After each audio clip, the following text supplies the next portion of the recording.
let me go ahead and do the recording. And what I want to do, even though this is Carol's class, I'm going to kind of jump in to say a few words about Gary. And what I want to do is give Gary as much time as possible. And I've known Gary for more than a few days now. And I started volunteering with the United Way, Denton County, back in 2007. And then Gary got on board when I was volunteering at the beginning. Gary was the CEO of Communities in School in Louisville. And he was doing such a great job that my committee, our committee at United Way, kept giving him more money than he asked for, and every year. And that was, it was almost like unheard of that people ask for money and you give them more money every year. And so when the CEO, president and CEO position was open at United Way, the board went after him. He came on board and has been doing absolutely tremendous, incredible job at the United Way of Denton County. And it's been such a great, such great pleasure working with him. And I want you to hear what he has to say about what United Way of Denton County is doing right now. It had expanded so much, and all the things that happened. And I want to say the reason we invited him tonight is because what I watched him was the passion that he has, with the commitment he has to the service to the Denton County, service to the nonprofit. He was able to expand and expand and expand the services the agency is able to do. So without further ado, I want to give you Gary Henderson, President and CEO of United Way of Denton County. Gary, speak as loud as you can, and I'm going to turn off my mic. Well, Dr. Jang, thank you so much, but I'm going to tell a story on you. So the first time I met Dr. Jang, and I can remember it like it was yesterday. Yes, I was the CEO of Communities in Schools of North Texas. We were based in Louisville, a dropout prevention program working with at-risk youth, elementary, middle, and high school, Denton ISD, Louisville ISD, Northwest ISD, Little Elm ISD. And it was a part of our annual grant application to United Way of Denton County. And Dr. Jing was a community volunteer serving on the committee that reads the grants, scores the grants, and participates in site visits. Well, she had a conflict and could not attend our Communities in School site visit, so she arranged for she and I to meet for coffee, Starbucks on University in Denton. I know exactly which table we sat at, and we didn't argue. I wouldn't say we argued, but I had never sat across the table from someone who criticized my nonprofit in a positive way for having too low of administrative overhead. It was the most rewarding conversation, challenging conversation, and she was absolutely right. At the time, our administrative overhead at Communities in Schools was right at 9%. And we were so proud that we were in that single-digit category, because we know individual donors, a lot of individual donors, their belief is that, well, some believe, all of my money should go to direct services. They want the nonprofit to have an audit, but they don't want their donation to pay for the audit.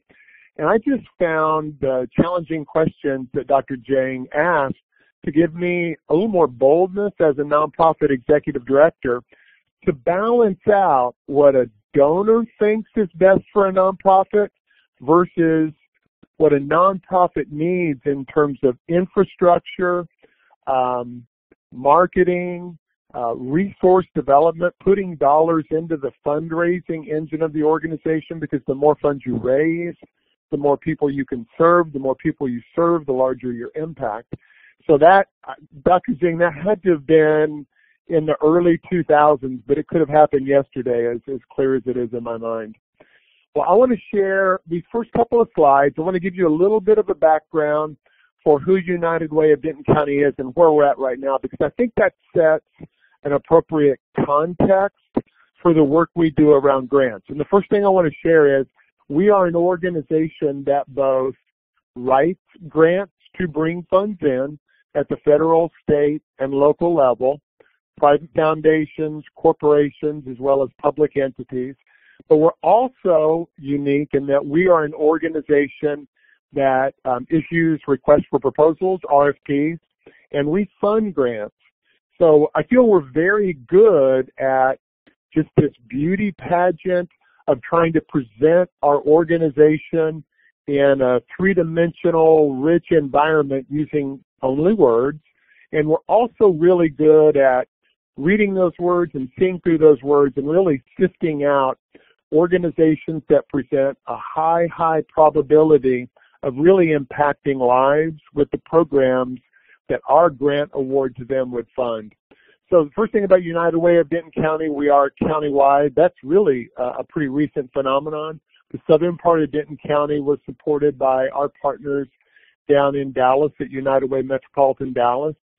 We started serving the entire county a couple of years ago, and boy, did we do that at the right time when you think about COVID-19.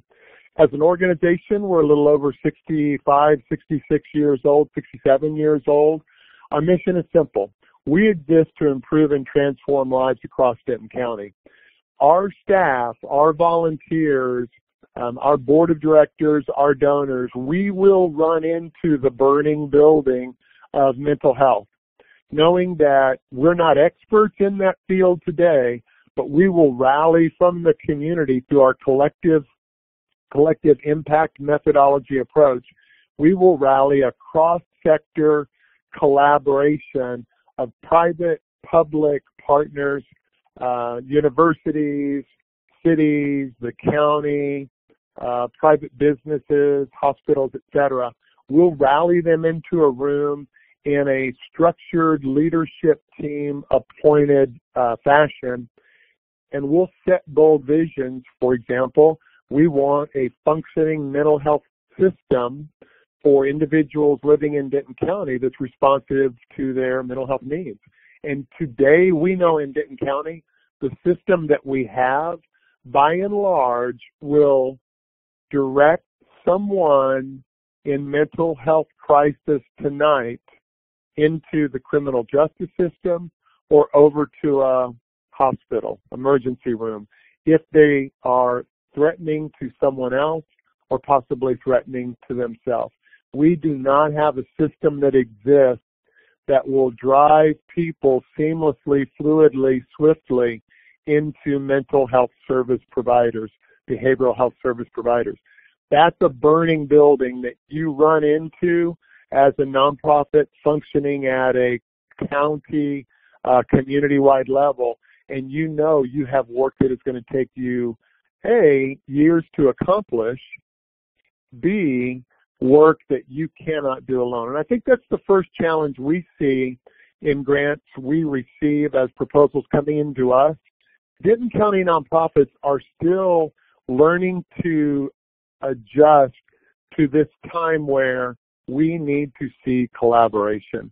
The complexities of issues that we're trying to solve as a community cannot be addressed and resolved or solved with a single nonprofit alone. So when we see applications that come in, single nonprofit, very little collaboration, they cannot demonstrate an understanding of who is to their left, who is to their right, who are the other services and resources that their clients also need in order to move from crisis and instability to self-sufficiency and independence, then we know that's a weak proposal. And it doesn't matter how well they write those words in the proposal, just the construct of the grant alone in isolation tells us that they don't have a plan that is going to succeed. And really, in 2019, 2020, if we don't see in a grant articulation for a lens of racial equity, we know another level of failure is going to be obvious for this applicant.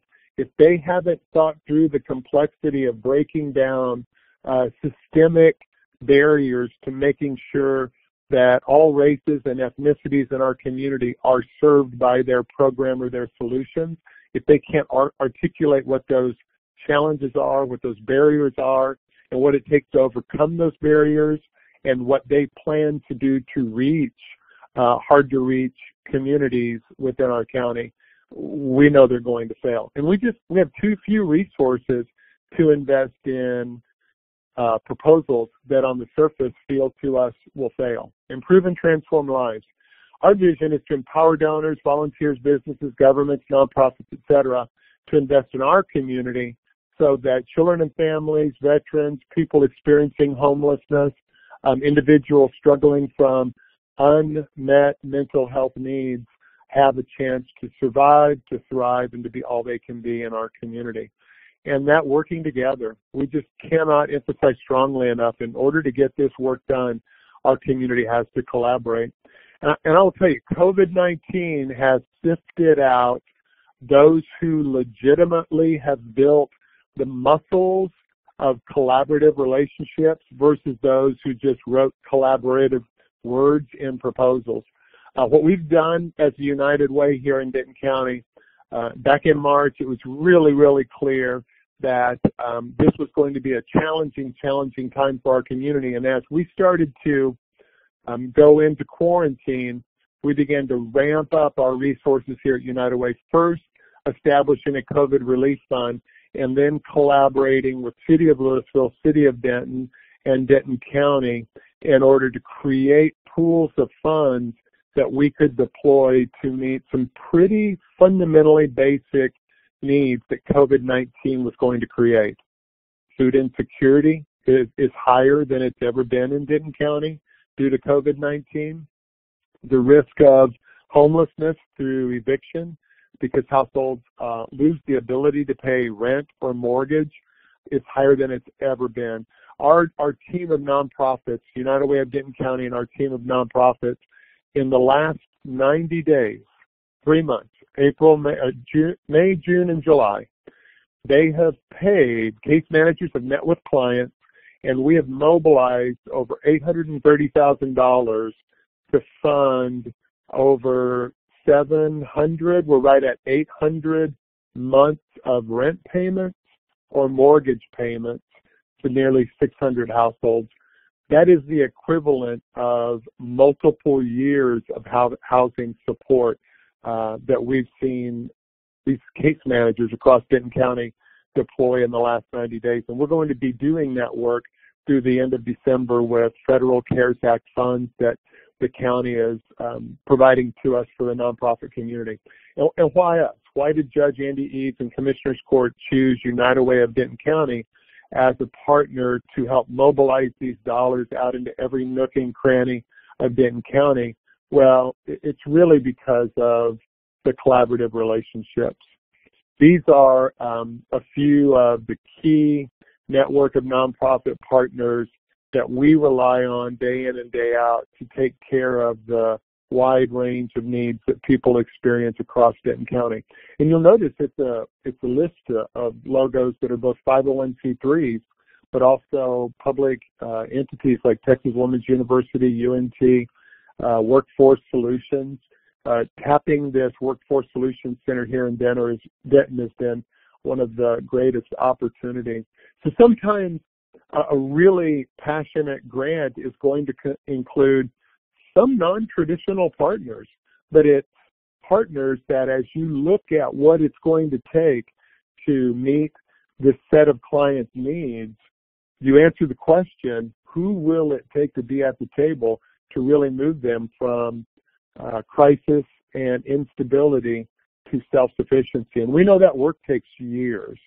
We're not as interested as a funder in funding transactions for clients as we are in funding transformation of clients' lives. But I feel like our board of directors, our staff, our volunteers, understand that a mindset of transformative program design and program delivery is A, going to be more expensive, and B, the time in which it takes to truly transform someone's life is not going to happen in 30, 60, 90 days. It's going to happen in 2 or 3 years, and it will take a different set of partners. So we have a two-part strategy. We really work to fund and support a network of nonprofit initiatives, nonprofit organizations. You take CASA of Denton County, who's on the front line with children who are in the CPS system because of abuse or neglect. And during that year that the state of Texas and Child Protective Services has to determine if a child should be reunited with their guardian or parent or family member or should be separated permanently from that familial relationship and placed into the foster system and hopefully connected with an adoptive family, that is safety net services that we know we need to fund every day. And the way I just described CASA's work, I didn't tell you technically and from a legal perspective what they do. I tried to paint verbally, and it's what we want to do in our good grant. I want to paint the emotion of a child separated from a parent and why every child only wants one thing in their life, and that's to go back to that parent who, for whatever reason, it could be substance abuse, it often is, it's not safe and healthy for that child to be reunited. And talk about, in the case of CASA, how very important it is to fund volunteers to serve as advocates in order to be that voice for the child in the Denton County District Court system so that a judge has one and only one advocate for the child. The parents have attorneys and the state has attorneys, but the child has that CASA advocate. So when we're writing our grants to really build the passion in, we're both balancing, sure, the technical work that we do, the program logic models that it takes to provide the metrics and the outcomes that we need and expect when we give a nonprofit money of ours to use. But we also had to inspire the reviewer. Every reviewer reading our grant is a human being who is stimulated by stories and emotion. And we work within the confines of our grants, foundation grants, a lot more latitude than, say, a federal Department of Education grant to bring that emotion in. But on the other side of that grant proposal that we put in the mail is a reviewer who they are motivated as much by emotion as we are. And then the second strategy, to fund and lead collective impact initiatives, because to really repair broken systems and replace them with functioning systems for our community takes a collection of collaborators around the room. And I gave the mental health example. Another really great example is homelessness. 4 years ago, before we launched our Denton County Homelessness Leadership Team, we only had one data point as a community, and that was the HUD federally required annual homeless census count, the point-in-time count. And that is a horrible way to run a business, to count something once a year and then to build solutions around that one-day count. And we knew that communities that were managing their services towards people experiencing homelessness, that were doing a much better job than us, had more real-time data dashboards, and they had a coordinated system of entering people into their homeless management information system, and that they could articulate for the population in their community that was experiencing homelessness who were our veterans, because they have services available that most clients do not. Who in that population are victims of domestic violence, because we have other pockets of funds for them. Who in that population experience mental health issues, because those clients are going to need so much more in the area of wraparound supportive services in addition to simply helping to pay rent and provide stable housing for them. So those collective impact initiatives tend to try to break down the silos, and the silos which are very legitimately built through the funding streams that fund the organization. The Denton County Sheriff's Department functions the way it functions because of its state mandates, its state governance, and its state funding streams. Our local mental health authority, MHMR of Denton County, functions the way it functions because of its funding stream from the state as our local mental health authority. Collective impact initiatives, and when described well in grants, bring dollars into our community to help integrate and weave together those systems, those disparate siloed systems that sometimes are appropriately funded, sometimes are inadequately funded, but are not delivering the results our community needs because they're working in a vacuum from each other. So both the network of nonprofit initiatives and programs and the collective impact work together positions our community in a manner to both meet safety net service needs as well as break down broken systems and build new ones. Every compelling grant starts with compelling data. At United Way of Denton County, it's a little bit unique. Communities and schools, I had the financial luxury of hiring a full-time grant writer. That was very good in one sense because that full-time grant writer was a very good writer, a very good technical writer. And I would joke, writing a grant is like baking a cake. You follow the recipe. Well, that's somewhat true, but that's somewhat oversimplifying a complicated proposition. And a grant writer that gets to do that time and time again gets very, very good at writing grants that fully understand the RFP and fully understand the nature of the funder, and grants that compete at a high level in that beauty pageant of grant reviews. What I have at United Way of Denton County, I honestly like better and prefer.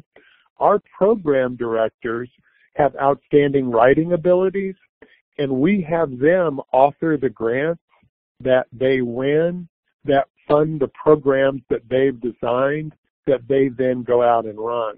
So it really puts our grant writers, who are program directors, in the unique position of being experts in the client needs that they're writing about. It also positions them in a wonderful position of having to eat their own meals that they cook.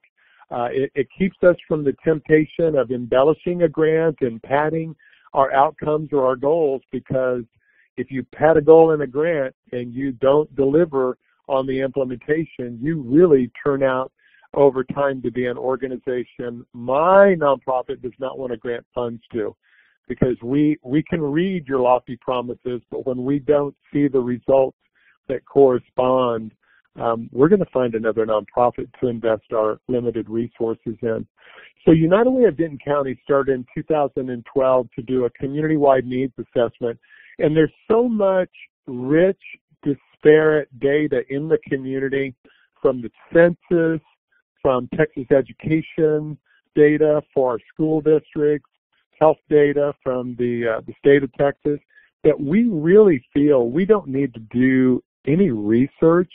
We need to pull this data together and let it speak to us about the realities of the households in our community who often experience more than one issue.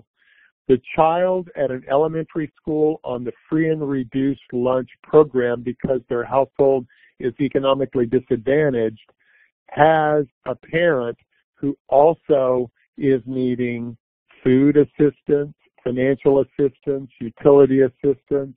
They may have exited the education system prematurely.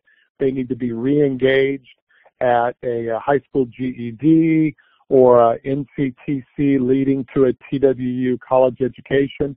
Maybe their need is 2 or 3 community college certificates that moves them from an hourly wage at a grocery store or a restaurant into an entry-level healthcare position at Denton Regional Medical Center or Texas Health Presbyterian Hospital of Denton, and just moving them, shifting them from a career with no upward mobility to a career that has tremendous mobility as they continue their education and gain workforce skills, means that we have the ability transformationally to move them from instability and fragility from a financial perspective to self-sufficiency.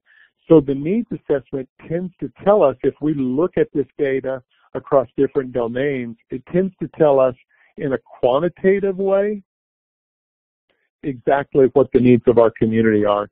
And then the stories will give us the depth and the emotion and the richness that will complete our passionate grant. But we can't just tell stories without explaining the quantity of the needs in our community.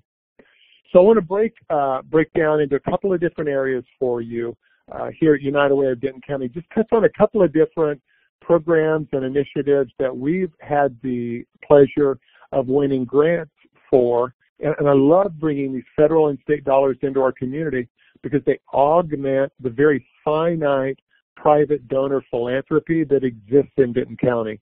And the private donor philanthropy that exists in Denton County is fractional as compared to Fort Worth and Dallas because we don't have the rich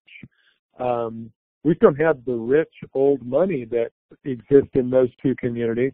We certainly don't have as high of net worth that exists in those communities.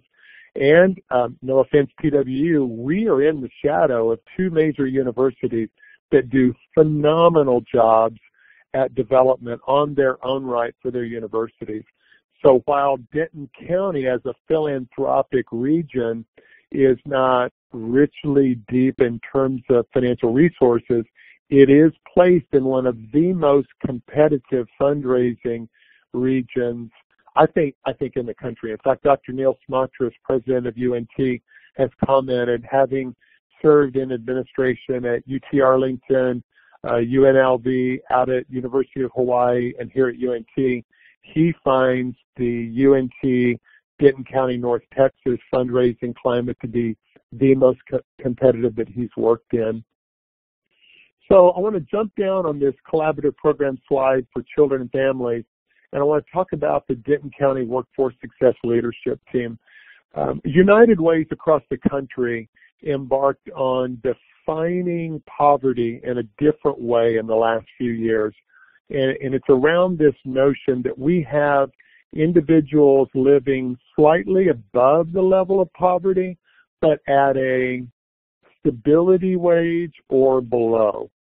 And we call those individuals ALICE. And it's an acronym for Asset Limited, Income Constrained, but Asset Limited, Income Constrained, but Employed, ALICE. And what we found with COVID is ALICE has lost often that employed aspect. So we built this collective impact initiative around the notion that we want to shift the way nonprofit services are delivered in Denton County. We want to bundle or strand them almost like a rope with multiple strands, because studies have shown that integrated service delivery produces higher client outcomes than siloed separate service delivery. So many of our ALICE households would typically need educational support to go back to, say, NCTC, transportation support to get there. They are going to need some financial education or financial coaching once they secure a couple of certificates or a couple of an AA degree or a bachelor's degree. They have not been equipped, trained to handle those funds. They're going to need child care support while they are adding to their educational level. And they're going to basically need support for food and living, because it's tough to work full time while you're adding to those skills.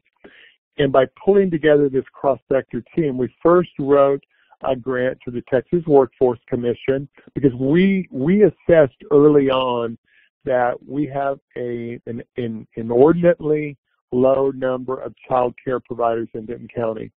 So we authored a grant, and it's not United Way writing this grant, it's United Way as fiscal agent, or we call it backbone support, to the collective impact initiative that is the Denton County Workforce Success Leadership Team, representing a myriad of organizations. For that organization, they are saying on behalf of our community, we would like Texas Workforce Commission grant funding to help grow and stimulate family child care businesses, in-home family child care businesses in our community. And we won one of 5 Family Child Care Network grants across the state. We followed that up with a grant to the Federal Reserve Bank of Dallas. Really, really unique RFP. You rarely see Federal Reserve Bank of Dallas issue an RFP, but it was a by invitation only grant proposal opportunity for organizations who have demonstrated a high degree of community collaboration, especially collective impact collaboration. Wrote that grant. We're one of 15 organizations awarded a Phase 1 planning grant, and we feel that we're positioned really well for a Phase 2 multi-year implementation grant. It was in this work that we're in the middle of right now, and Dr. Jang is one of our appointees to the Denton County Workforce Success Leadership Team. It was in this grant that part of this planning grant, part of this planning project, was to do a very candid assessment of our community and how the leadership team rated us in several key areas. Collective impact, we rated ourselves very high. Ability to affect system change at a community level, we rated ourselves fairly high. Ability to reach, hard to reach, racial populations equitably in your community, every one of us rated ourselves as a collaborative incredibly low. So we get to focus in Denton County on such a timely opportunity to launch racial equity work, racial equity council work, and to be a leader in the Denton County community in seizing this national, worldwide moment through the Black Lives Matter initiative to break down more silos, but more importantly, on the nonprofit side, to be able to construct programmatic solutions that address the biases that are built into systems that cause scenarios like this. Our homeless population, as identified by both our point-in-time counts and our data dashboard, identifies a higher population of Black individuals experiencing homelessness than the percentage of Black individuals that represent the overall population. That's a system that is hard to break down, but as we are trying to move individuals from homelessness to stably housed, we have to recognize that we have a population, a racial population within our homeless population that is inordinately represented, and we want to work upstream and not only move those individuals transformationally into housing, but also to help identify what was it that caused that particular people group to experience homelessness at a higher rate. Okay, so let's pause for a second here. What is the best way to combine telling a story with the needed data? You have to weave the two together, and I'm thinking of a Department of Education mentoring grant that we wrote at communities and schools, and I'm thinking of a Department of Education 21st Century Community Learning Center grant. In that 21st Century Community Learning Center grant, that was the proposal that enabled us to fund 5 after-school programs for 5 Title I at-risk campuses where we could keep students in school, in the school building. Let's take an elementary student. School dismissed at 3 o'clock. We could keep them in the building to 6 o'clock. We could provide them a nutritious snack, homework assistance, academic enrichment, but also true artistic enrichment, sports, crafts, etc. And why would we want to do that? Because we articulated that in our community, some of our criminal justice stats show that the hour of 3 p.m. to 4 p.m. is one of the most dangerous hours for a child under the age of 18 to be left alone. And we knew the parents of those children were at work trying to provide for their families, and those elementary age children would often go home, especially the 4th and 5th graders, and they would not only be alone without a caregiver, an adult caregiver, but they would be the responsible human being for a younger sibling, kindergarten, 1st grade, 2nd grade. So the data spoke to how prevalent that need was in those 5 Title I schools, but the story spoke to the tragedy in our community that a child should go to a home with no adult at a time when our data tells us it's not safe to be alone. And we weave those two together in a way that it presents the need. Now what's left for us in that grant is to demonstrate, okay, well, how many children can you serve? What is that cost per client? What will you be doing to make sure children are transported home safely at 6 p.m.? what are your partnerships in the community to bring in other resources to benefit the family. So I think that's a good example of blending both a compelling story of a child going home alone as well as the data that really describes the need, because those federal grants are highly, highly competitive. In the homelessness space, I think my favorite example is just our forming of the homelessness leadership team. And what that has allowed us to do by creating this collaborative group, we have won HUD Continuum of Care grants. We have won Texas Homeless Network Emergency Solution Housing grants. We've been able to win grants from the City of Denton and City of Louisville to fund newly created positions like the Housing Navigator. And that's super interesting because we saw in the path of moving someone from literal homelessness to stably housed.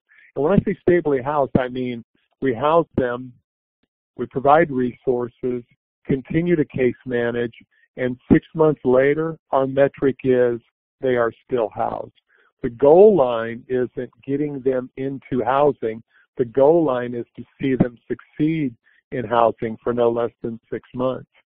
Well, what we found is that case managers in Denton County were trained, UNT, TWU, social work, Joint Master Social Work programs, trained to be very effective social workers that can case manage an individual client or a family. They were not property management experts. We had a communication gap between the people working with clients needing housing and the property managers at apartment complexes in Denton County who actually drive who gets to rent the next vacant apartment. And in Denton County, we're in a community, again, 2 universities, there's never a lot of vacant apartments in Denton County. Occupancy rate is always in the 90%, often high 90 percentile. So we saw in other communities, Austin, Seattle, San Antonio, some very promising models where they placed this, I would call them a case management unicorn. They understood case management from a social work perspective, but they also had been trained to understand property management and could bridge the gap between those 2 languages, real estate property management and social work case management, to be able to find the perfect match for a family with a felony, a single mom with 2 children, and an apartment complex that both would accept a client with a felony on their criminal history record, as well as provide safe housing for a single mom with young children. That is no small feat. So to have a collective impact initiative like the Denton County Homelessness Leadership Team that writes super competitive grants that allows us to pilot and prove that a housing navigator will actually both increase the caseload that a case manager can carry because they're not wasting time trying to find a vacant apartment, but they just go simply to the United Way of Denton County Housing Navigator, who has not only built relationships with property managers across the county, but has a list of currently vacant and soon to be vacant apartments. That's an incredible grant to write when you know you've seen something work in another community and you're piloting it for the first time, and you're both showing a higher rate of moving people into housing, and you're also showing that for existing case managers, you can increase their capacity to serve more clients without spending more dollars. Those grants practically write themselves. Collaborative programs in the mental health space, really, really proud. We love to advocate at United Way of Denton County at the state level.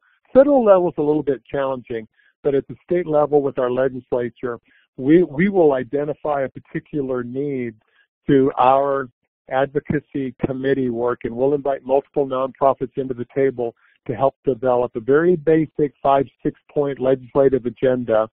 It'll be approved by our United Way Board of Directors, and then we will send that into our local Chamber of Commerce organizations and have their boards also approve those legislative priorities on behalf of the nonprofit sector. And then we worked. We worked leading up to the legislative session. We worked during the legislative session. And several sessions ago, we were really focused on mental health. And it was before Representative Price out of the Amarillo Panhandle had really made a lot of traction in the House, in the Texas House, around additional funding for mental health services at the statewide level. We knew at that time, 2014, 15, 16, Denton County was one of the lowest funded counties in one of the lowest funded states in the country in terms of mental health spending per capita. So we had a compelling story.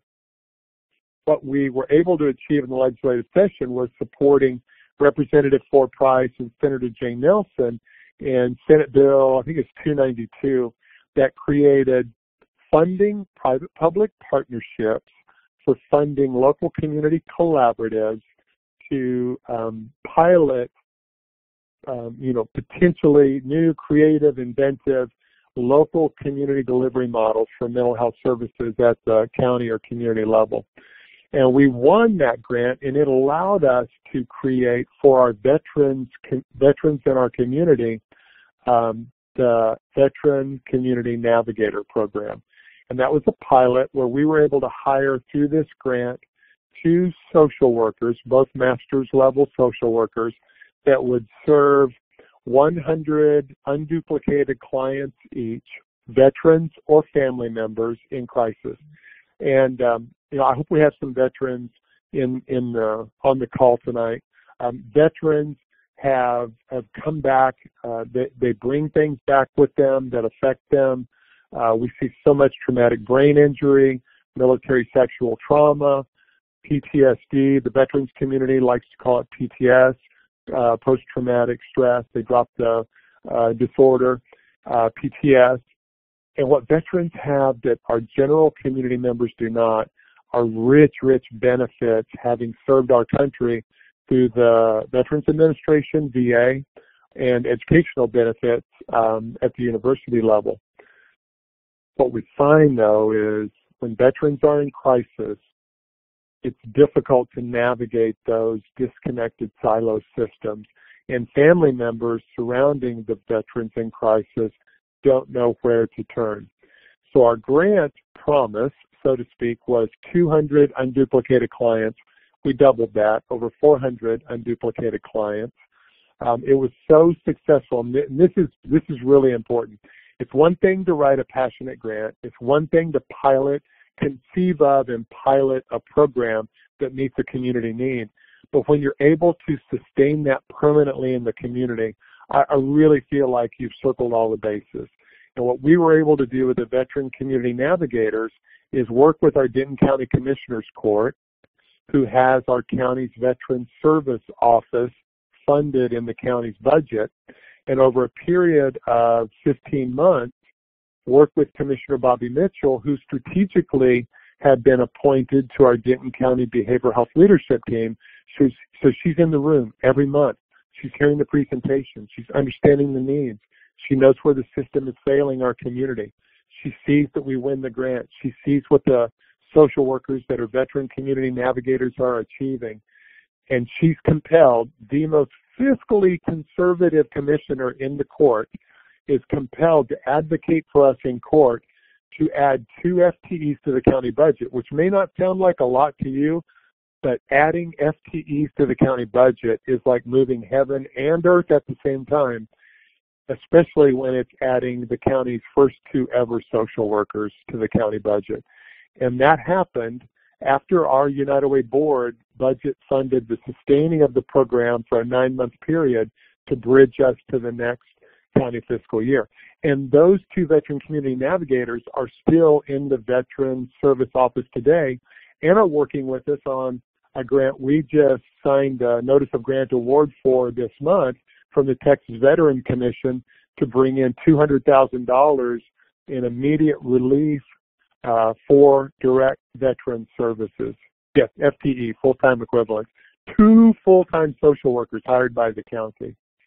So that I think is one of our best examples of not only writing a grant, winning a grant, but advocating before the RFP was ever even created because the state legislature had not funded the program to begin with, and then seeing it all the way through past the goal line to sustaining it permanently into our county's budget. And when you're talking about veterans in crisis, again, those are passionate grants, because these are individuals who sacrifice to serve us, to provide our freedoms, and for them to come back and have needs and issues simply because they served our country, we all are compelled to want to help them. But that story has to be told, and it has to be told in a grant. These are our partner agencies at United Way of Denton County, but this is what I really want you to see. When I describe the behavioral health leadership team, you see in the upper left-hand corner, these are the governmental entities, the county, the state of Texas, city of Louisville, city of Denton. For behavioral health, because the emergency room and because the county jail are the two largest providers of mental health services, we want to have them at the table. Education always at the table, and then our nonprofit partners. And for our nonprofit partners, super interesting, we want to appoint to the leadership team board members who govern and drive strategic planning, not staff members. We love our staff, but we manage the budgets and the strategic plans that our board set forth for us. So to really change systemic behavior in a community, we need those board members. And then the homelessness leadership team, very similar framework, different players because we have different issues that we're trying to resolve. And then our workforce success leadership team, now we start to bring in Workforce Solutions, who really has our largest pool of resources for our economically disadvantaged households who are underemployed, honestly, mostly because they exited the educational system prematurely. So let's talk. What kind of questions do we have? Diane asked a question about letter of support. When you submit grants, is it better to have a well-known, highly respected person to write the letter, or is it to have someone who may not have the status but have close relationship with the grant writing organization? Yeah, it's a very strategic question. It's an excellent question. The organization that the letter is coming from is going to carry the heaviest weight. I like when we're asked to provide letters of support for our partners who are writing grants, obviously not grants to United Way. Salvation Army recently wrote a grant to the state of Texas, and we were happy to provide a letter of support. I asked the grant writer, would you ghostwrite the letter for me and let me edit, embellish, and add my pieces? And I do that not because I'm busy, I am, not because I'm lazy, I'm not. I want the grant writer to get what they need out of my letter of support, and I can take it to the next level with the words we feel comfortable using describing their organization, where they might be maybe a little humble, maybe a little conservative, but what they're really asking, they're asking for two things. They don't care that Gary signed the letter of support. They want the United Way of Denton County letterhead, and they want the CEO's signature, whoever that CEO is. So you're looking for the organizations that are demonstrating the strength you bring in your grant, organizationally, who is that right partner to speak on your behalf, and you want the highest ranking official possible in that organization. So that letter is coming from the board, the CEO, the executive director. If I was asking TWU to provide a letter of support, I would love to have Dr. Corrine Phaeton sign that letter. There may be others who are more, Dr. Phaeton, qualified to author that letter, but if I can have the president and chancellor of an outstanding university write a letter of support for United Way grant, that's my first choice every time. Real-time data dashboards. When we started that work with the homelessness leadership team, I remember the very first meeting. First, we formed a data work group under the appointed leadership team body, because the appointees to a leadership team are generally elected officials and senior leaders in their organizations or board members of nonprofits, because they can move the governance or policy needle. So Louisville Councilman T.J. Gilmore, Denton Mayor Chris Watts, we want them to be an appointee to the leadership team, but we're not going to ask them to define the data elements that need to be present in a data dashboard. So we create work groups under the leadership team to really bubble up the recommendations and the work. So we asked a strong data mind in the community to lead our data work group. And in the first meeting, it was embarrassingly hilarious. We weren't sure what data to capture. I'll tell you, somewhere in some community in America, sometimes we have to go to Europe, there is a community that has solved this problem. And if you can learn two things, what are they doing now? What does their data dashboard look like? And then go to them or to at least connect with them virtually and ask them, if you were rebuilding this, if this is your version 1.0, if you were moving to version 2.0, what would you do? What would you do differently today? You get that advanced work on what you need to do, but you also get the benefits of the mistakes they made or the lessons they've learned as you're building your first version.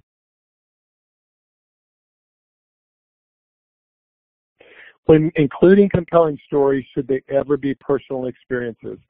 So the social workers among us will tell us we absolutely must at all costs maintain the dignity of our clients. So as I told you stories in the last 55 minutes, I described scenarios and situations. I didn't tell you that this person named Elizabeth who works at this grocery store and has two children by the name of Mark and Lindsay. You know, we don't exploit the clients in that way. And that's why the data is so important. If we can describe the situations, the circumstances, and the stories, and then our data supports those realities, we've accomplished that. Now, in contrast, if we're going to Austin to advocate for our community at the state legislative level, if we can take a client whose life has been changed and they can describe the circumstances they were in and maybe still are in, that's their choice. But if they choose and they're comfortable doing that, and we can put a real live breathing human being who is struggling with the fact that a mental health system in Denton County is not serving the needs of her adolescent child in front of Senator Jay Nelson, that is always going to move the needle so much more than the CEO of United Way or one of our board members going and retelling her story. So experiences, yes, but not in a way that exploits our clients. Generally speaking, what's the time frame for researching and submitting a quality grant? Wow. We have done some very crazy things with a compelling, opportunistic state grant that either intentionally gave the community less than 30 days to respond to because their strategy was they wanted to limit the number of proposals, and with such a time frame would really only receive proposals from applicants that already had the pieces in place, the collaboration in place, the collective impact initiatives in place that they truly wanted to fund. Because of that strategy, I've seen our team submit grants from reading of RFP to grant out the door in less than a month, less than 3 weeks. It's not a great way to do it. It means you're going to have to bump some things from already busy schedules to prioritize this work. And if it is a grant that requires a lot of interaction with other entities, if you're writing other parties into this grant from a budget perspective, really 4 to 6 weeks is about as little as I would want to do. We were in a Zoom talking to some researchers at UNT yesterday, and they are applying for a Department of Transportation grant that would help answer some people living in poverty, underserved community, mobility, transportation issues. And they have another 6 weeks to submit that grant, and they feel very under the gun right now. So it really depends on the complexity and the magnitude of the grant. The Denton Benefit League authors grant RFPs on an annual basis. Leah Jordan, one of our directors, will write that grant in about 3 hours. But that grant's going to be maybe $10,000, not a $300,000 multi-year grant. So related to that, it's both wonderful and interesting to see how COVID-19 has been woven into so many existing programs. How did United Way take action so quickly on newly available funding? Okay, I hope we have time for the story. It was a Friday afternoon. I had left the office for the afternoon. It had been a very tough week. This is the end of March, beginning of April. We're quarantining. Our world as we thought we knew it in 2020 was not the world we were going to be able to have. All of that work was being put on hold for this other important COVID relief work. And I was at home mowing my front yard in my bathing suit. And I look at my Apple Watch, and there's Don Cobb from Judge Andy Eads' office calling. And I know I've got to stop the mower and answer the phone.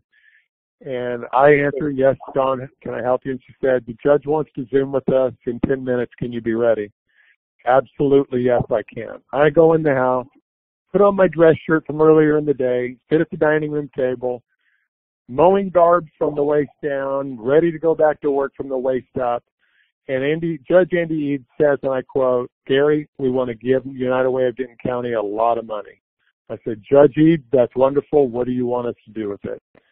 And that unfolded the partnership between United Way and the county and their CARES Act funding. The county received $147 million in CARES Act funding.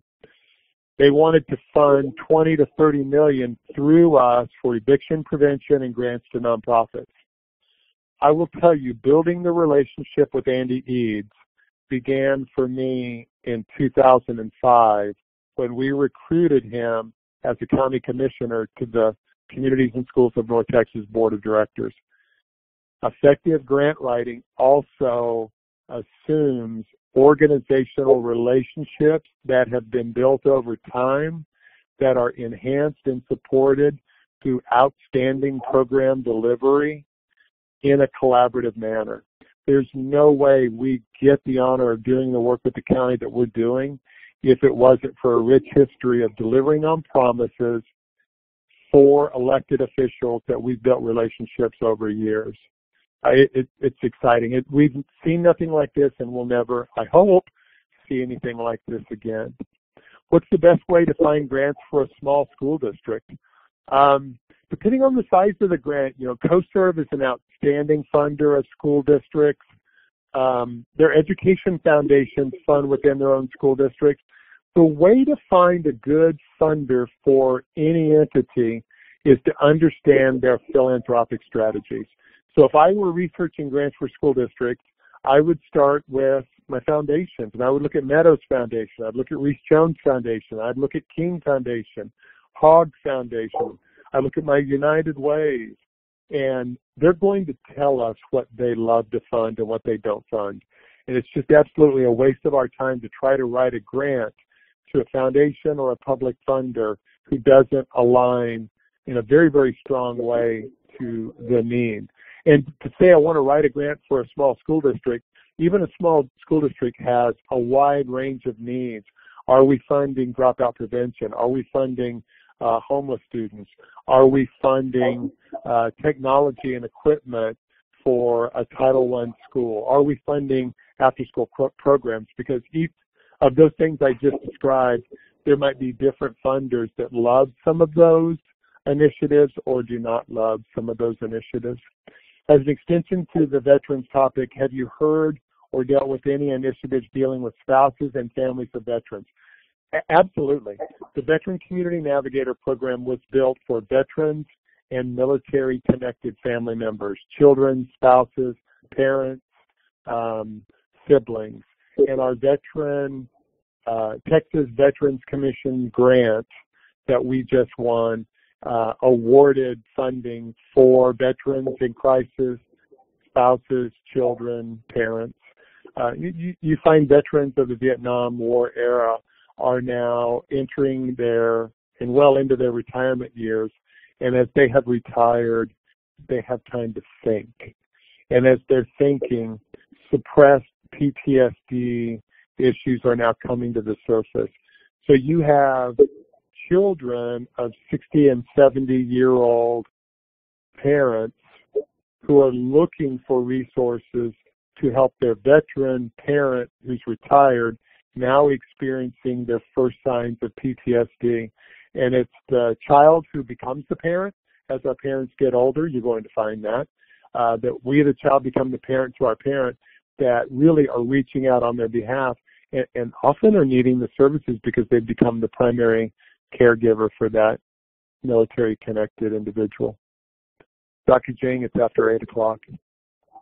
Yes, and I really appreciate you kept up with all the questions, and absolutely wonderful.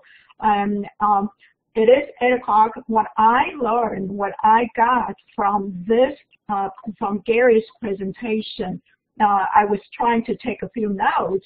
The first thing you notice, all of you notice, is that Gary, even though he's talking about grant writing, he starts with mission and vision.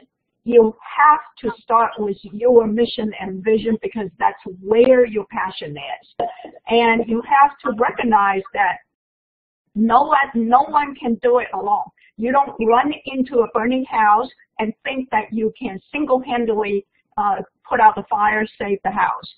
And you have to know who can do a better job for what. And you cannot count on your own one single count for the whole year and assume that that is going to present the big picture. You need to understand the spirit of collective impact, because that's where you can break down the silos. And one of the things Gary said is every compelling grant begins with compelling data. And so it's really not about you yourself doing all the research to collect data. It is to know where the sources are so that you could use the data to tell a quantitative story. And what you notice is that Gary can tell you all the names without referring to his notes. And because he had built all these relationships with organizations, with the community leaders, with nonprofits, and all the things, all the network relationship building really built into that nonpartisan advocacy, and it needs to be very clear agenda. And that's how United Way got the mental health. And then, of course, the last thing I got from takeaway is that you are never not writing the grant. You are always preparing for the next grant. And so you assume that you are already writing your next grant. Get your data ready. Get your organizational relationship building done. And make sure you have people you could call up when they're mowing the lawn in the front yard. Call up and say, could you write the letter for us? You know, that's the kind of thing. So those are the things that I got. Carol, you said one of your takeaways is grant writing is complex, it's demanding. And yeah, it is. But you know, it's not impossible, and it's going to be more and more the way of life for us, even us librarians. Anyone else has any comments? Please feel free to turn on your mic.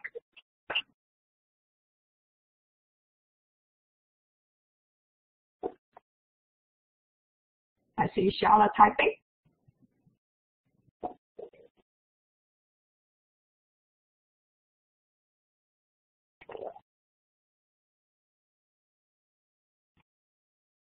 Michelle, you would like to say something?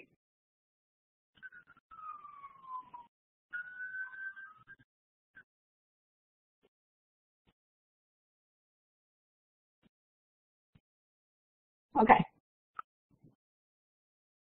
Yeah, everything is grant worthy. That is so true.